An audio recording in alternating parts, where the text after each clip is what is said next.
Hello বন্ধুরা, welcome back to my channel flavours by Shubhra. আজ তৈরি করব চিকেন ডাক বাংলো। ডাক বাংলো চিকেনটা তৈরি করার জন্য চিকেন নিয়ে নিয়েছি 700 গ্রাম চিকেন আছে। এখানে পেঁয়াজ নিয়েছি বড় 4টে, ডিম সেদ্ধ করে নিয়েছি, একটু শক্ত করে ডিমটা সেদ্ধ করে নিতে হবে। আর আলু নিয়েছি, এভাবে বড় আলু হলে দু খণ্ড করে কেটে নিতে হবে। নিয়েছি টমেটো।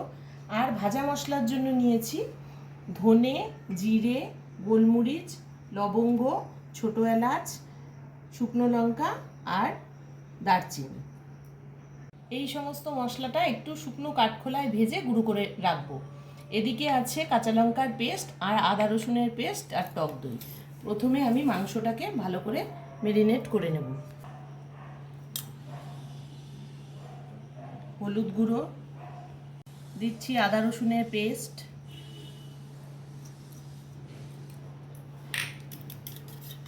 আর দিচ্ছি টক দই।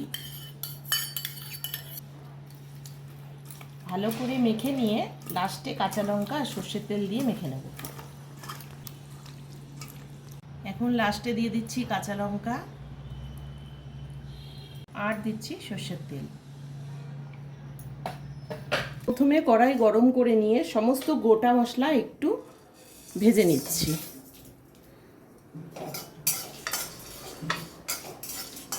মশলাটা হালকা করে ভাজতে হবে, না হলে পুড়ে যাবে। আর ঠান্ডা করে নিয়ে তারপরে গুঁড়ো করতে হবে। তেলটা গরম করে নিয়ে আগে ডিমগুলো ভেজে নিচ্ছি।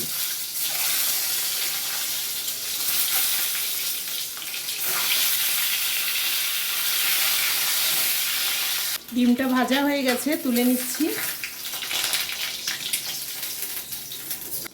ওই তেলেই দিয়ে দিচ্ছি আলু। আলুটাও একটু ভেজে তুলে নেব। আলুটাও ভাজা হয়ে গেছে, তুলে নিচ্ছি। ওই তেলের মধ্যেই আরেকটু সর্ষের তেল দিয়ে দিচ্ছি 1 চামচ সাদা ঘি। এবার তেলে দিচ্ছি তেজপাতা আর গোটা গরম মশলা।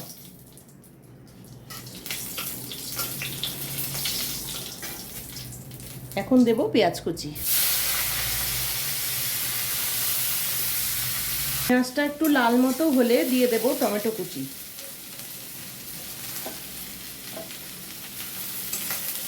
এবার দিয়ে দিচ্ছি চিকেনটা।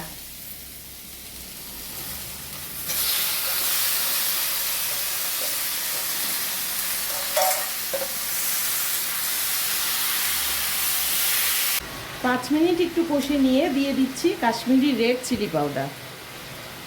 এটা 1 চামচের মতো দিয়ে দিলাম।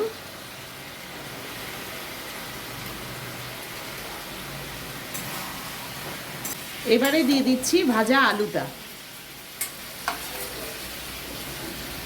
মাংসটা ভালো মতো কষানো হয়ে গেলে এবারে সেই গুঁড়ো করা মশলাটা দিয়ে দিচ্ছি, যেটা আমি কাঠখোলায় ভেজে রেখেছিলাম। মশলা ভালো মতো কষানো হয়ে গেছে, এবারে দিয়ে দিচ্ছি জল। মাংসটা সেদ্ধ হওয়ার মতো জলটা দিলেই হবে।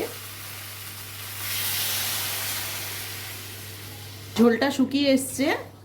এবার সবশেষে আমি ওপরে ডিমটা দিয়ে দিচ্ছি।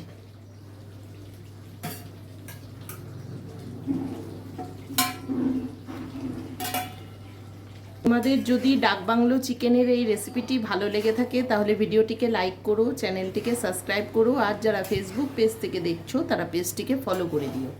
চিকেন ডাক বাংলো রেডি। এবার আমি তুলে নেব।